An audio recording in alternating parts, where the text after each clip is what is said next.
Good afternoon, everyone. Thank you so much for joining us this afternoon to look at creating Google sites within Glow. So first and foremost, this is we're looking predominantly at Google Sites within Glow, and to make the best use of all of the functions that we're going to be looking at this afternoon, we are suggesting that you use Google Chrome for this within your setting. We're really glad that you're joining us, and hopefully you'll find lots of applications and ways to use Google Sites across the curriculum and within your own professional development, as well as with learners and for learning and teaching. They're fab and they're super easy.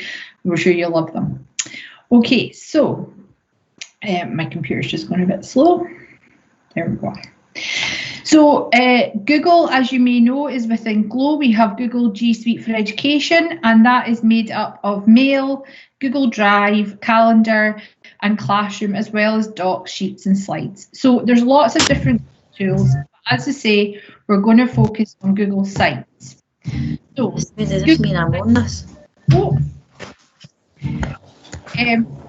Just, Susan, can you maybe, is that okay? Did it. Thank you so much. Sorry, everyone. Okay, so why do we use Google Sites? So Google Sites work on any device when they're published. It means that you can easily share information between yourself and your learners. Learners can create a Google site about themselves, as Susan's going to talk about later. It's a great and really easy tool to create a platform and a website that you can share out to celebrate learning, to encourage learning exploration at home. At the moment, we're all trying to find ways to reach out. It's a really easy way to create a very professional looking website that is customizable exactly how you want it to look. We're also going to look at how you do that customization, as well as adding content from maybe YouTube, linking to other resources that you might want to highlight, as well as sharing, publishing, and collaborating on resources that you may have made or your learners may have made as well. We're going to give you some examples of Google Sites. It's always good to get ideas from other people and then build your own. So we're going to show you not just how to create one, but we're going to give you a little bit of examples of some that are public that you might want to use as a reference point, and then go off and design your own creative experience. We're also going to show you help and support and where you can find that on the internet.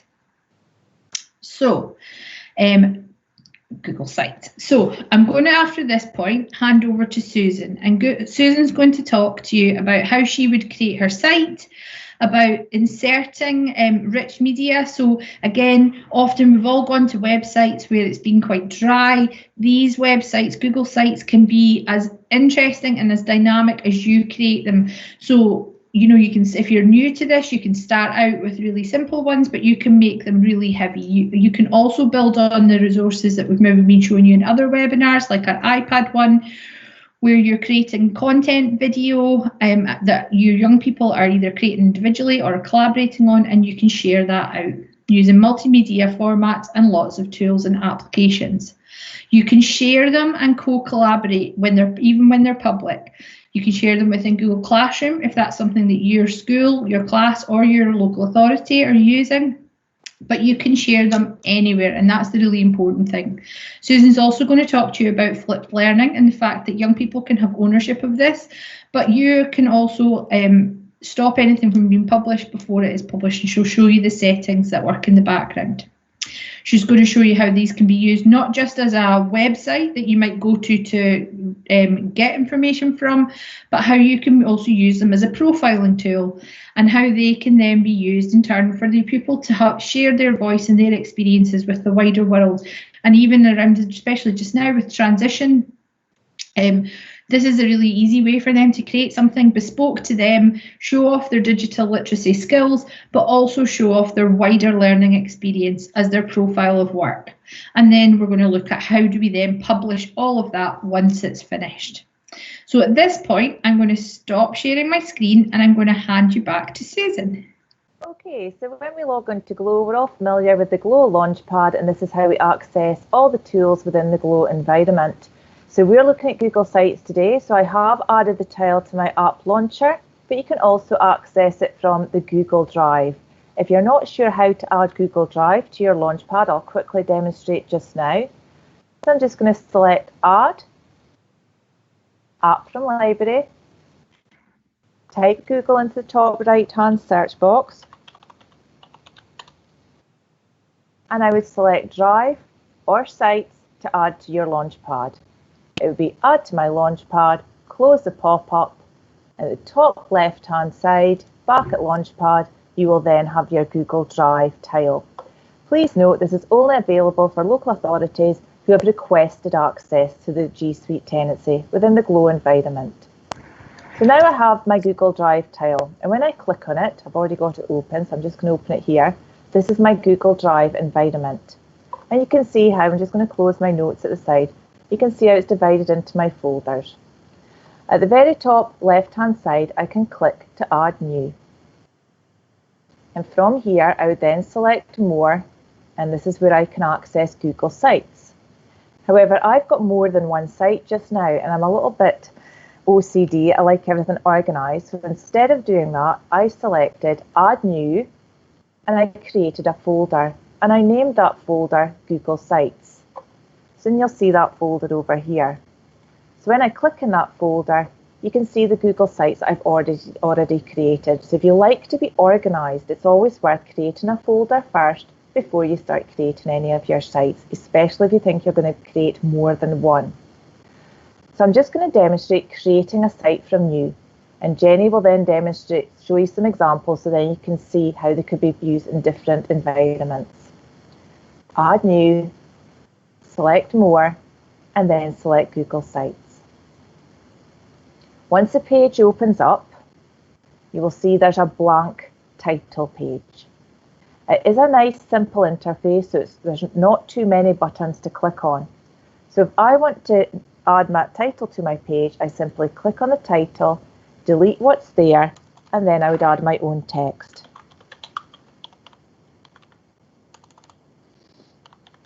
My work. And this is going to be like a profiling site for all my latest and best work. Once I've added my title, you can see a menu appears along the top. And there's lots of ways that this will happen throughout this webinar where I can customise all the text and the objects on my page for my own needs and requirements. I can also delete anything that I add to my page. But I'm happy with my title. I'm just going to leave it the way it is. Top left hand side, it's asking also for a site name. So I'm just going to add my name for the site name. And you can also add a logo. Now this is really useful if you are in a school environment because you might want to add your school logo, and that gives it a really nice professional feel, whether that's a portfolio of work or possibly a class site or a school site. It's always nice to have a small logo. So I'm going to just select Add Logo. And I've got a few options in here.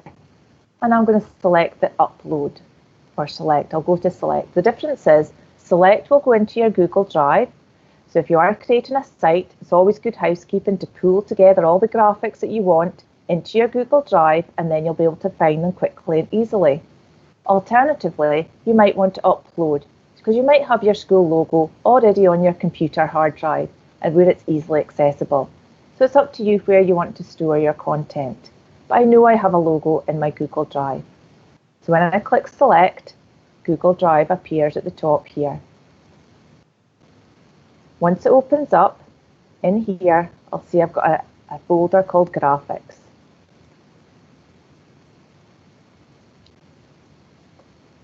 And I'm going to select the Education Scotland graphic there and click insert.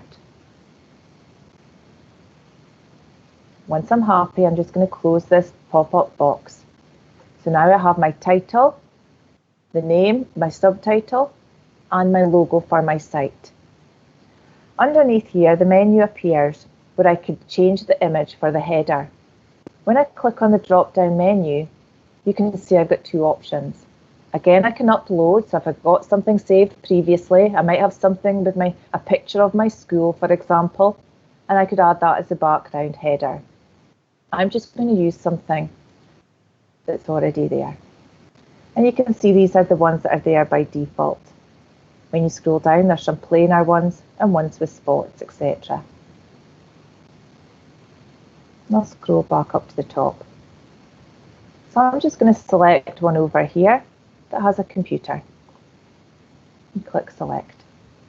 And that's now the header. You'll see that these stars are twinkling because it's adjusting the background for readability so people can still see my title quickly and easily.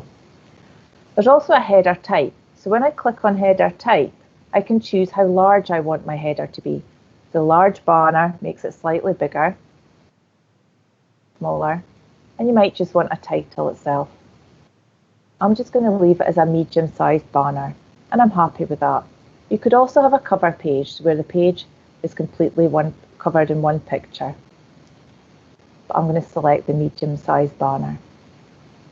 So that's my title. Now when we're looking at the navigation here, you can easily see there's an undo and redo button at the top right-hand side. Next to that, there's a preview. So I can always see how my site is being pulled together in the preview before I actually publish it online. Once it's published, I can share it with the link here, and I can also add contributors. So I'm going to add this just now because I'd like Jenny to contribute to my page once I've added some content.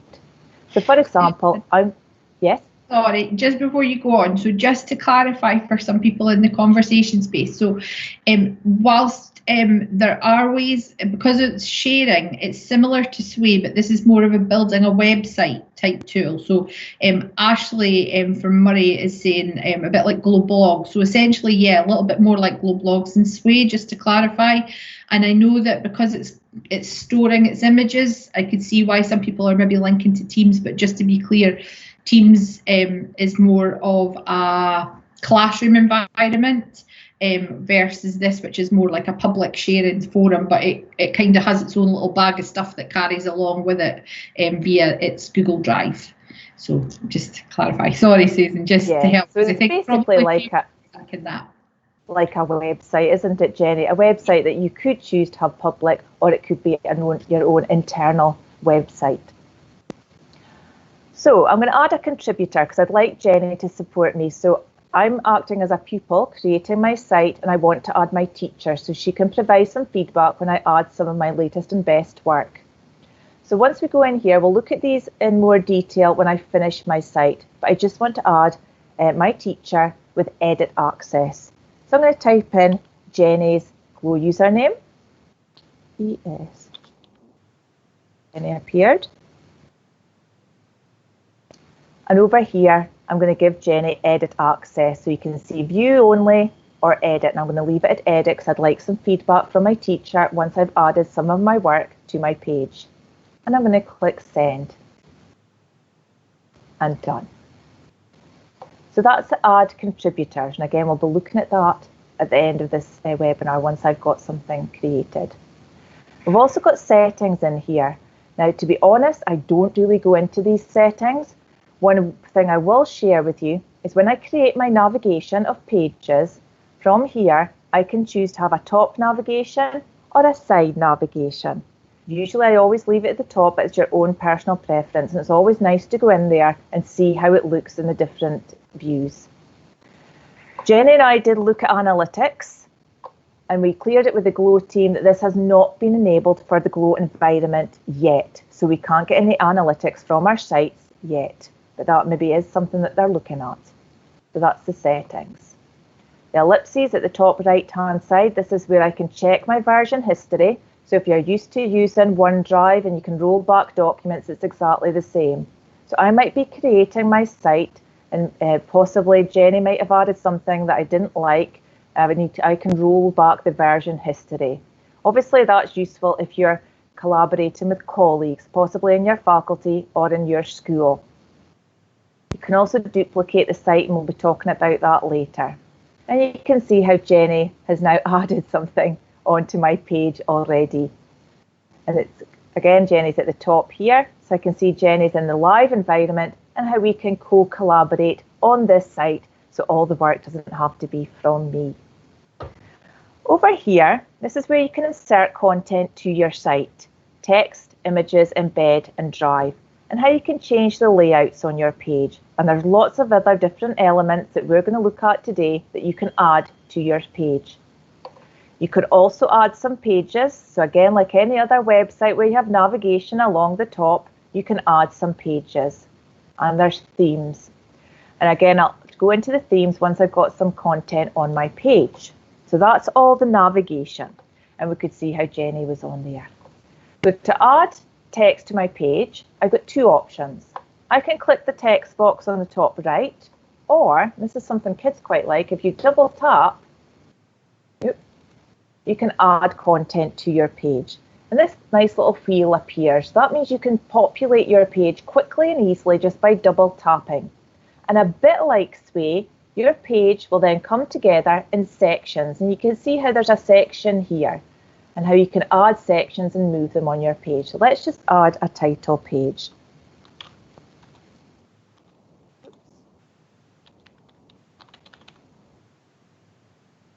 Once I've typed in my text, you can see, remember that format text box appears on top of it. So I can choose this to be a title. I could also make it bold if I so wish by highlighting and then selecting bold, and how I can make it a clickable link. So that's my title for this first page. On the left-hand navigation, you can see how you can delete this section. I can duplicate the section, and I can also change the background colour. So already I've got a nice bold title for this piece of work. And now I want to add a layout. So the layout over here is going to comprise of some text all about me, and it's also going to add a picture of me because this is going to be my profile. So I'm just going to upload a picture that I already have saved on my drive. Just going to go in here and grab a picture. And insert. So now my picture is there. You'll see there's blue object handles. There's also the menu along the top where I can crop it, I can make it full size, I can insert a link, so it could be a clickable graphic, which is really useful if you want people to click on a website. So you might have the website logo here, and then it's a clickable link. I can also bin it if I so wish. But if I grab the blue handle, you can see how I can move the size of the picture because I wanted the whole picture to be visible. So I'm happy with it like that. And this will be my text about me.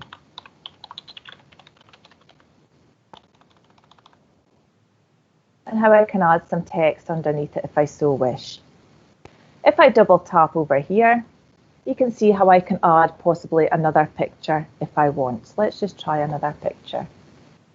Google Drive.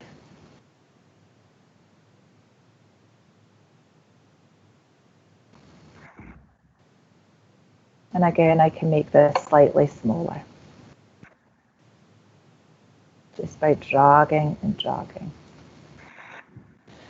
Over here, this is a section, so I could move this section up to the top or move it down. And same with this one, when you just hover your mouse, you can move your sections about. Again, I can duplicate and I can change the background colours. Let's make this background slightly grey. So I hope you see that at your side, how it's made it slightly grey. Yeah. If I wanted to duplicate this one, then I would simply just drag it down. And again, this is how I could maybe divide up my page. And then how I can add another layout underneath to start populating my page. If my page has lots of information, I might decide that at the top I would like a table of contents. So let's just pop that in just now, table of contents. And that's appeared at the top. So then the end user can quickly navigate and find a piece of text on my page. And that's particularly useful if you've got lots of information on your page. Let's just make the background colour grey so it stands out. Okay. So that's my main front page for my website about my work. So I'm going to add some more pages, and this is how I do it. Top right hand side, select pages. Home is there by default, and there's a nice click a plus button, so I can add a new page. It's going to be a page about literacy. You can see how it's pulled the header across, so I'm going to have a nice consistent feel. I've got my numeracy page. Click the plus. Let's add another one for health and well-being. I'll add one more for technologies. and you can see how they've all appeared along my top navigation. Nice and easy. However, when I go over to the pages on the right hand side, I might go into numeracy, and when I click on the ellipses, I can choose to duplicate the page or add a subpage. I can also choose to have a page hidden from navigation. This is really useful if you want to create a page while your site is published, but you don't want that page to be published until you are ready. So all you would do is hide it from the navigation and then just make it visible when you're ready. So I'm going to add a subpage to my numeracy, and it's going to be about shape. And then I might add another one as a subpage, and this one could be about money. So you can see now how I could have a page with some sub-menus to divide all my work for numeracy nicely and easily. And this will work for any kind of environment. So if you had a school Google site, you might have your classes along the top, primary 7, but then a page for 7A and 7B, depending on your needs and requirements. If you're not happy with where a page sits, it's simply a case of clicking and dragging, and then dragging it wherever you want it to go. And now that's a subpage of shape, which I don't want, so I'm just going to pop it on top of numeracy, which will make it a subpage of numeracy.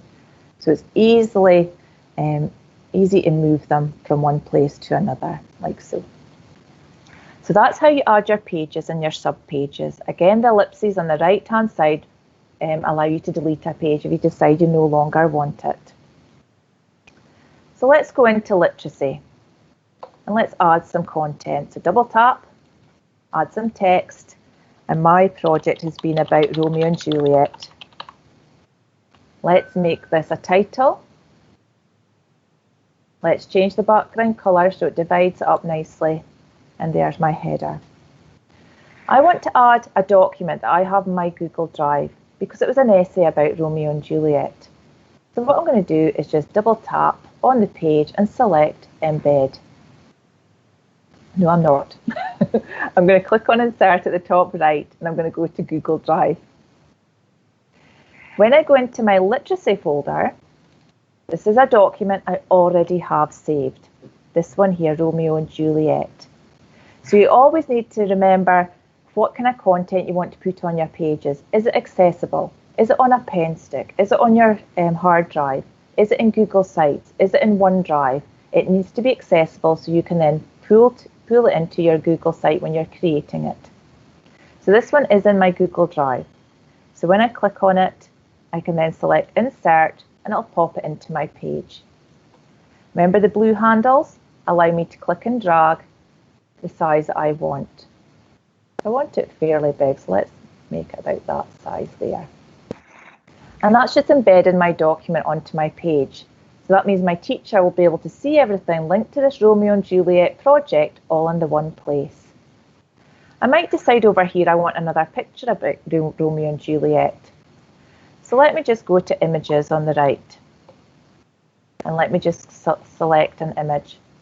When I select, I can go into my Google Drive, but I can also browse the internet, and this will browse copyright-free material that I can use in my site. So I'm just going to search for Romeo and Juliet, and I'm just going to grab the first picture that appears and click insert. You can see it's went underneath, but I'd rather have it over here so it evens up my page. So I'm just simply going to click and drag and pop it over here.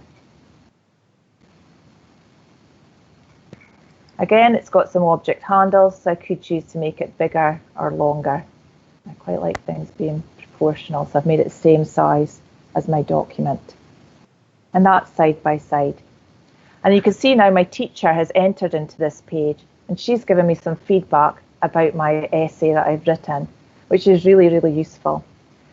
I could then even go underneath and start adding more information linked to my topic, with my teacher adding, as and when required, some information.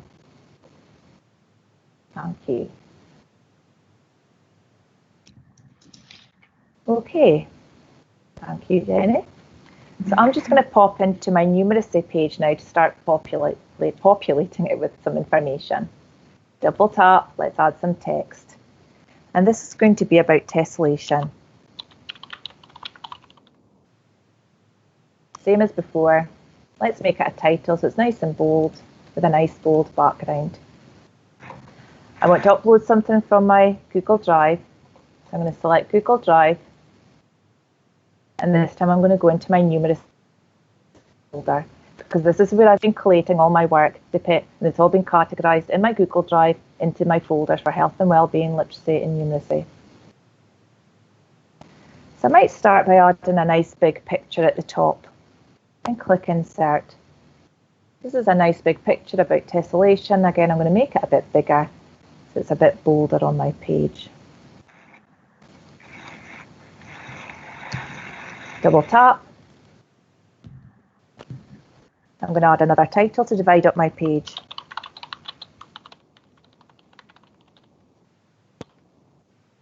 Right click to sort my title. Make the text a header title. Change the background colour. So let's add the document I have from Google Drive. Double tap. So again, you could double tap, get it from Drive, or get it from Drive over here. Exactly the same process. Let's go into my numeracy folder. And I'd like to grab my tessellation document. And that's populated onto my page. Drag it so I see the text. Perfect. The next one I'd like to add is a gallery of pictures, because we have been looking at shape, and I was around my house looking for pictures of shapes. I used the markup tool and I added some text on top of the pictures, which you'll see in a second. So let's put on an image carousel. But again, I want to divide up my page, so let's just double tap, add some text. And I'm just going to add a title, Shapes in My House. Background colour. This time I'm going to use the image carousel. So that will give me some cascading images that my teacher can look through instead of having them all on the one page become really busy. So I'm just going to click Add Image and Select Image because they're on my Google Drive. Open up my Google Drive. Let's go into my numeracy. Highlighting some pictures of shapes. So I'll just take a wee second, and you can see I've been taking pictures around my house and I've added on the shapes and the text, and click Insert. I will now have a carousel of pictures on my page. I can add some text over here.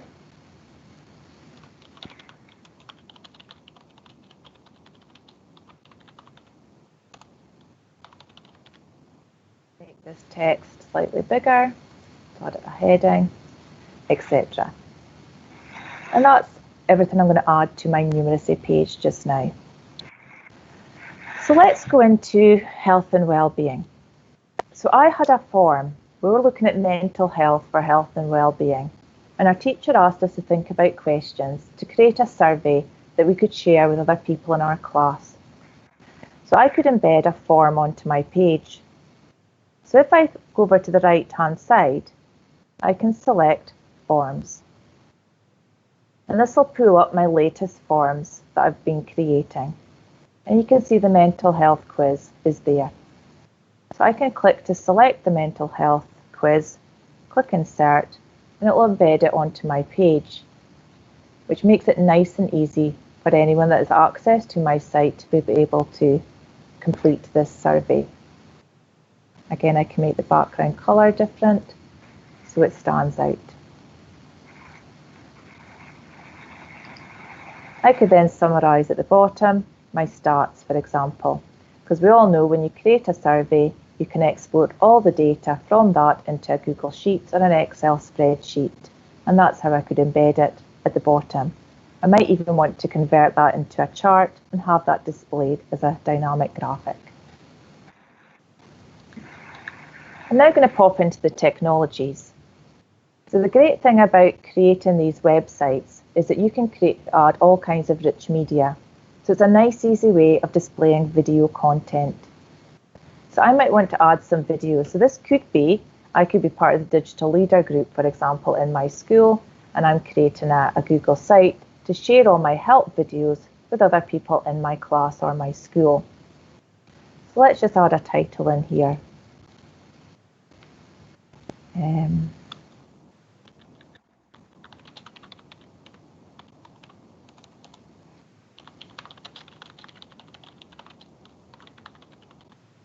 We've been creating videos linking into cybersecurity and internet safety.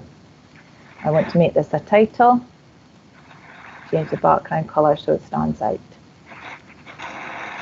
So these videos were all created on a mobile device, but I've saved all the videos into my Google Drive. I would now like to share them with other people in my class. And this is a nice alternative way if you can't use YouTube, for example, in your local authority. So I could just embed my videos onto my site and I could share that if I was a pupil in my school. If you're a teacher and you want to share some videos your pupils have created, then you just make sure the videos are public in Google Docs, and they will then be public in your Google site when you publish it. So I'm just going to create a theme. So I scroll over to the right-hand side and I can choose the triple theme. I'm just going to add 3 videos, one after the other. So the first one I'm just going to upload from my drive. And I have a folder for cybersecurity. So I'm just going to select the first one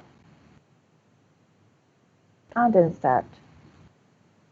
And this one was called How to be a Cyber Expert. I can add some text, some blurb underneath it if I so wish. Or I could choose just to delete that text box. I'm going to add the next one from Drive. This one's How to be a Digital Citizen.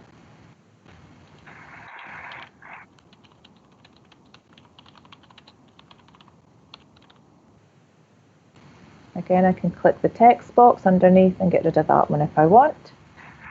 And the last one from Drive.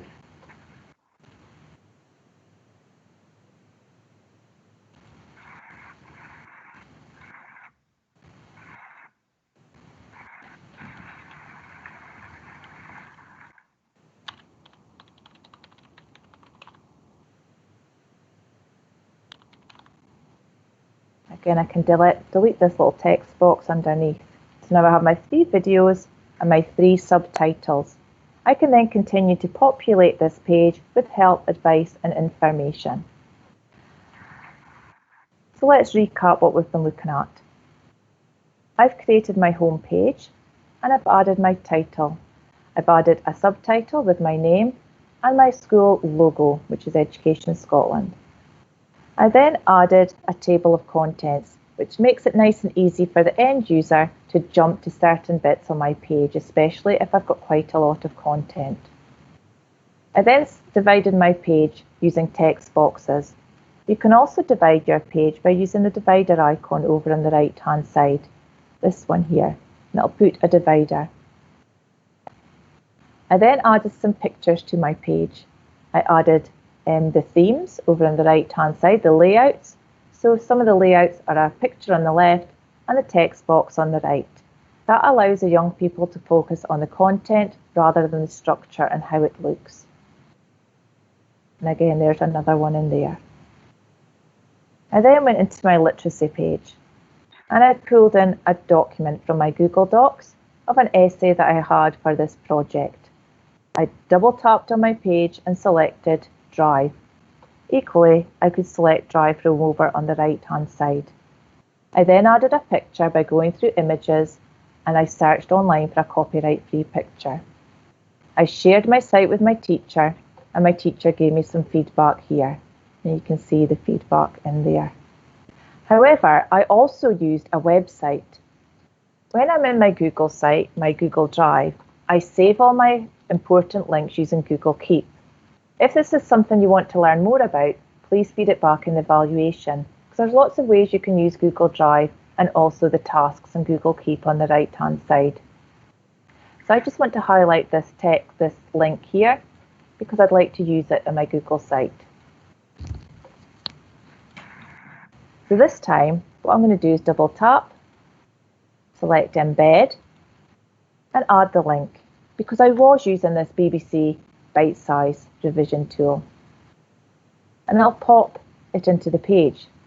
Now I could choose to have the whole page displayed or just a preview. I'm going to cross my fingers and hope this displays the whole page. Go for it, go for it.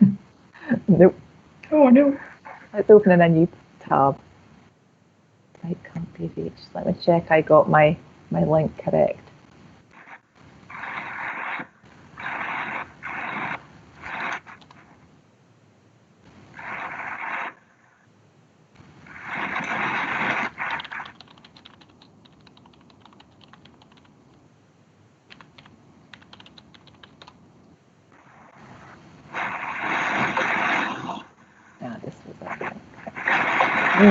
It looks like there's a wee issue with BBC Bite Size just now, so it wasn't just me. I'm just going to close that just now and we'll just pretend that that worked absolutely fine. I'm just going to resize it. So I can add on here that I use this website.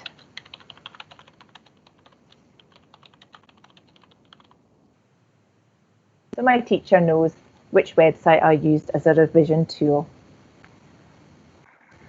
I then went into numeracy, and you saw how I added again my title so I can divide up my page nicely and easily.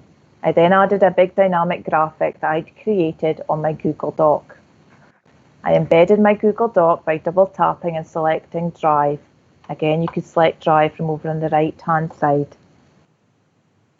I also had pictures on my Google Drive, shapes around my house.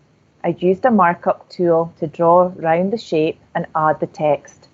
This is equally nice if you're using Google Sites to possibly have as a school website or a class site, because you might have an event like a sports day, for example, where you pull together some pictures and then they can be displayed all in the one place using the gallery, which takes up less room.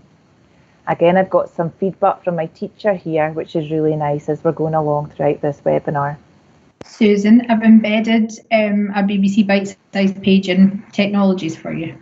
Brilliant.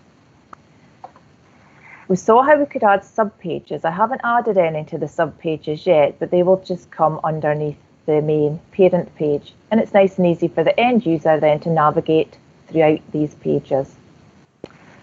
I then went to my health and wellbeing page, and I had already created a form which was in the Google environment. Again, it can be done by selecting Google Drive into New. Oops. And select Forms. Again, if that's something you're interested in, please feed it back in the evaluation and we'll go over how you can create your own forms. Because I'd created one this morning, it showed in the recent forms I'd created. So when I selected forms in the right-hand navigation over here, I could embed it straight into my page. In the technologies, we saw how we could add our internet safety videos all into the page and how we could add subtitles. Again, a nice environment if you're not using YouTube in your school or local authority. Jenny's tried to add another bite-sized one, but it's not displaying on my side for some reason. Is it displaying at your side, Jenny? Yeah. So it must just be something to do with my network in my house just now. But that would display the whole web page in there, so use your imagination. It would display it on there. So let's have a look at how that's coming together. So I'm just going to use my preview at the top right-hand side. This shows me what it looks like in the live environment and how I can navigate easily using my menu along the top navigation.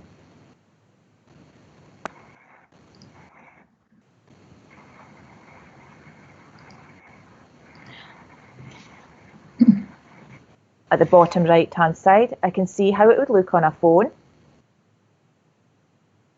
and also a tablet and a computer screen. And it's a dynamic interface, so it changes depending on what platform you're using. I would then close that at the bottom right-hand side, and it takes me back into edit mode. So that's how you can insert content. We've looked at some of the icons over here. You can insert maps, etc. You can also insert a calendar. Now, when I click on calendar, it will ask me to go into one of my Google Classrooms, and that's where it will pull my calendar. So you could, in theory, have a site linked directly to your Google Classroom. Again, that's something we could look at in more detail if required. I can also insert from YouTube, so if it is a school site and you're allowed to use YouTube, then you can link directly from YouTube using that link there. Dividers we talked about, and the image carousel. There's also a button feature that you could explore once you have your site created, and it's basically just a button that will add a link onto it. Top right hand side, we looked at how we could create some pages, how we could create subpages, and how we can move them about quite easily by clicking and dragging. Themes at the top right hand side allow me to look at how the themes are. There's only about 1, 2, 3, 4, 5 to choose from, and they're all very similar. There's not a huge difference between them, and you can see how that's changing as I'm clicking on the different themes. That one actually fits quite nicely. Let me check how it looks on the home page. It's quite nice. And I can choose different colours. So within your school, if you're using this as your school and you'd like to create class public-facing website, you could all choose one theme, but each class would have a different colour and do it by stage or whatever. So good idea. But as you see, there's not a big difference between them really. Okay, so that's all the themes. Back to my home. So you might decide that you want to create a template, and this template could be used as a profile, or it could be a template for how your class blogs, like Jenny just described, could be used in your class sites. So that means you'd all have a standardised navigation along the top with similar pages, you'd all have your school logo at the top left, etc. So how would we do that? What I would do is I'd click on the More at the top right hand side, and I'd duplicate the site, because I always want to be in control of this one here, so I'd rather just duplicate it to share it. And I might give it a different name, so this might be my template.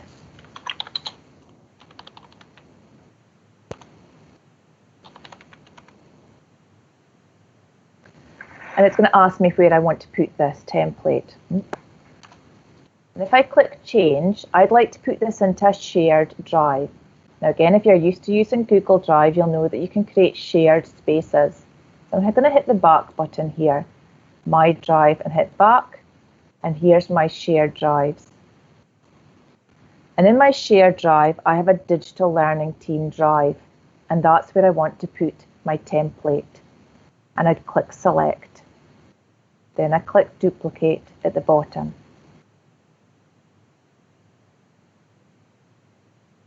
It's just copying my site. I've added quite a few videos. And let's just check that's worked. So I'm going to open up my Google Drive, still open at the top. And remember, I went into shared drives, digital learning team, and here's my template. So what I would do now, so if I was the student in this class, we would all have access to this shared area. I would right click and I would make a copy. And once I made a copy, I would save that in my own drive by clicking and dragging. So copy it and then pop it into my drive. That means only I have permission then for that template. But all the rest of my class could also go in and do the same thing, right click, copy, and move it into their drive. And that gives them a standardized template that you've created. Okay, any questions, Jenny? Yeah, we've got a few. I've been answering them, but I'm also conscious that not everybody opens up the sidebar depending on their device. So we'll maybe just go through a few of them. Sure. So Miss Murray has asked, can you schedule a page to appear when you want or hide it from the navigation? So, yep. I'll let you answer. Yep, okay. So when I go to my pages, these are all my pages here. So I might create a new page, and this might just be called draft just now. I'm just going to click done. But when I click on the ellipses next to the page, I can hide this from navigation. So it's not there, but because I'm the owner of this site, I will see it on my navigation down here under pages. I can work on it, but nobody else will be able to see it until I unhide it from the navigation in there. So it's a really great way to get prepared, but not have it all public. Yep. So thank you, Susan. So does everybody see your creator, your co-creators' comments? Co-creators comment on the page? Yes. Yes. Yes. Yeah. So if it's private and it's just shared between a couple, basically whoever you've shared it with, if you've made it public, so like open to anyone with the internet, then everyone will see anything that's on there. There's no reservation of it being hidden. And there's no little comments like we're used to when we're creating Word documents and things. It's all just on the page. And also that's a big difference between it being in blogs, because you can have blogs that don't have their public comments, so that's a big difference. Can you add a link to the quiz made with Google Forms on Microsoft Teams? I'll hand over to you. Can you add the link to a quiz made with Google Forms on Microsoft Teams? Yes, of course you can, as long as you make it public or Glow sign in only if you want, then you can add the link on there and it'll just open in a tab. If it's Glow only, it'll open in the tab and it'll ask them to sign into Glow. If it's public, it'll open in a tab with no login. Does that make sense? Yeah, that makes sense to me. If it doesn't make sense to you, Ms. McPherson, just pop us another quick comment in. Do you have to send the link to your page so people can access it, or can they Google it? So I have a page that shows that, but I don't know, do you want to cover that? No, just the way to publish my site. So patience, Mrs. McPherson, we're coming to it, but that's good. You're on our wavelength. Okay. Brilliant. So I'm just going to publish my website now. So I've looked at it, I've created it, I've checked it in the preview. I'm absolutely happy with it. So I'm going to click publish at the top right-hand side. You do have to finish the web address the first time you publish your site. So I'm going to give this a number after it because I will be creating some other ones. And it'll give you a wee tick if that URL, if that address is okay and nobody else has used it. From here, who can view my site? Anyone in Education Scotland. So just now my site is only for people within my establishment. So that would be your school. So I'm going to click on Manage. And this is where I have some options. So I've added Jenny. I did that at the very start and she has edit access. You can see clearly that I am the owner. In here, published, anyone at Education Scotland can find and view, but I'm going to click change because I would like anyone can view the published version, and click save. And done. And publish. And at the bottom, it says your site has been published successfully. So when I click view, I can now view my Google site in the live environment. If I have given someone edit access, like Jenny, when she views it in the live environment, she will also see this pencil at the bottom right-hand side. Yourselves, if I share it with you at the end of the session, you won't be able to see the pencil because you'll just be able to view the site. So let me click on the pencil and go back into my settings.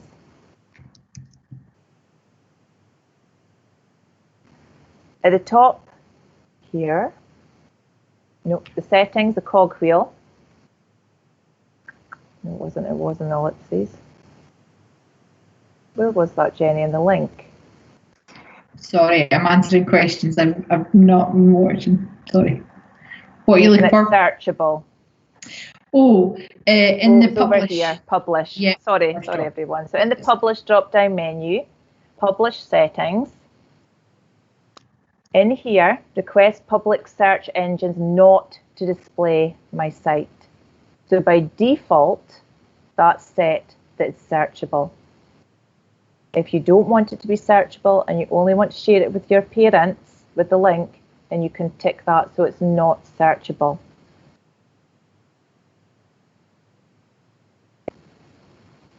That answered the question, Jenny. Yes, I think so. Yeah, I think so. Okay, so that's my site. Let me grab the link for it. I'm going to pop it into the chat. See if anybody wants to have a wee look at it in the live, and hopefully that will work. I've just grabbed the link for the literacy, but you'll know the menus along the top, so you can navigate to the home page if you so wish. And if there's no more questions just now about creating a site, I'm going to stop sharing my page and I'm going to let Jenny finish off. Great. It's not about sharing a site, but Mrs. McMaster has a question about sharing audio files for music ideas and things. Essentially, if you have a file in your Google Drive, you can share that out. So yeah, it's perfect for music and things like that. Susan's link's not appeared. In the chat, Jenny, can you see it? No, I can't. Oh, it's saying sending. Veronica, it's saying sending just now, so obviously I'm in a bit of a slow go here. A second. Right, I'll share my screen. Okay, so we've covered a lot of stuff. Susan's shown a lot of different things there. So some examples of where you can find other inspiration and ideas. So this is one that we, oops, help if I didn't scroll through it. There we go. This is a slide that a site that should take me, if I just click it, to show our examples. So you can see our networks are struggling to cope under the weight of all the images today. But this is art portfolio. So again, you could be sharing young people, or you could be sharing ideas so that they can replicate it at home, or they can show you back what they've been doing if they're a co-collaborator, etc. And it's not a public one, but they have the share link. So there's lots of ways that you can use it to clearly set out types of artwork and so on. Additionally, I'm from Dundee, so I have a project with Dun 3D printers. Everybody who knows me is probably sick of me saying that, but they have a site that schools can go to look at it. So again, really clear using that template structure Susan showed you around, using the drop-down menus, and then using sliding images to go through all the different photos and so on. And you can see we've then got a calendar that books in to let people see what they can do. So it's just a quick way of doing it. If you also want some more ideas around how people are using it, you may also have seen our wakelets collections. So the practitioner support wakelets that Education Scotland have created for all curricular areas. They are linked to this presentation, and this presentation will go into the file space of the team. It'll be in a file called webinar and presentations, and you'll see it in there. This link, however, takes you to our wakelet, and the reason that we've popped this in here is this is lots of authorities, but what you'll notice when you're going through them, eventually, there we go, is it will show you that a lot of them have been made using Google. And you can have a look at these examples and the way they're all structured. So you can see quite a lot of places, not everyone has used them, but this lets you see all the different types of setups that people have used in their authority. So each of these links will take you to a website that's been built in Google Sites. So it has a huge wealth of applications that you can be using Google Sites for. The drop-down menus are great for the subjects like Susan has shown, and it's also a super way for you to share out information if that's what you want to do. And if not, you could use it, as Susan has demonstrated, as a type of profile and as a public-facing website that can be used really, really easily and created with just those templates. And the best thing about it is you can delete anything that you do, you can reinstate it, you can hide it until you're ready. It's really a really flexible space. So lots of questions. Susan's demonstrated how you share it. I've popped this in just as a screen grab, just to make it really clear for you. So these are your settings. So when you're ready to publish, you can make it public on the website, anyone with the link. You would see it as your local authority if it is available within Glow for your local authority. Obviously, Susan and I are Education Scotland. or off, and it's only then, as we're doing it, it was in draft, so only with very specific people. So that's quite a clear guide on just exactly the different options that you've got when you are sharing, so that might be of use to you. So aside from our webinar, this webinar is being recorded and it will be shared on our YouTube channel, so please go to DigiLearn Scott. It won't be there straight away because we're just recording it now, but if you just give us a couple of days, check back, and we'll ask you at the end to complete a really short 1-minute evaluation of this, and the link to our YouTube channel is in that evaluation when you complete it. So if you're not familiar with DigiLearn Scott, you can get the link from there. So where do you go for support? So Google for Education has a really large amount of courses, online support, and an online community that you can tap into. For those of you familiar with Microsoft Educator community, it's very much in a similar structure, same with Apple Teacher community. So they all kind of have these themes. It has these different sections. It has webinars on at the moment that are on an evening, usually about 3:30, that are really informative and useful. So it's worth checking this out and having a little look there. And again, like I say, this slideshow, as soon as we're finished, we'll pack it up and pop it into the file space so you'll be able to access it, and it's all hyperlinked. There's also, as I was just saying, distance learning events. So again, you can learn from home for some professional development. If you've got time at the moment, it's a great opportunity to do some CLPL for yourself, and that will then allow you to do it. If you sign up for them, you then get access to all the other ones. They're all being recorded and you can look at them on the YouTube channel too at your own convenience. But lots of different support and options available. There is certificated courses where you can gain an accreditation. It's levelled 1 and 2, which involves a little test at the end. It's not as scary as it sounds. Susan and I have both done them. And you can also become a Google trainer, and there's Google Innovators. If you're not sure, have a little search on Twitter, have a little look on the Google community. There's lots of support out there in the Google community that you can tap into. There's also lots of guides on their site for Google for Education. So just to recap quickly, we've looked at why using Google Sites. So the benefit of creating something really straightforward and simple that can be public or private, runs essentially as a website. It is a website tool that you're building, but within its simplest context. It's a great way to develop that side of the technologies curriculum and to develop digital literacy. How you created it? Susan's talked you through how, from the customization right through to embedding content and adding information in. We've looked at collaborating and sharing with our young people or with our peers, how to share and then how to publish. And again, we've shared in the slide the different publishing settings. I've shown you some example of Google Sites, and again, the link's in there for you to go and explore some other ones that are there. But also, if you look at different schools, you might find that they've got lots of public sites available, Google Sites available. And by looking in the URL at the top, you'll see if it's a Google site usually. So we've looked at where to get support, and we would just like to thank you. So Susan and I are running these, but we want to hear what people would like to see us offer. We are taking the feedback from your evaluations, and that's what informs us of what we're offering next. But if you would like something that Susan has talked about or that I've mentioned, then please put it into the evaluation, because we will do our best to make sure that that's offered in some format where applicable and possible.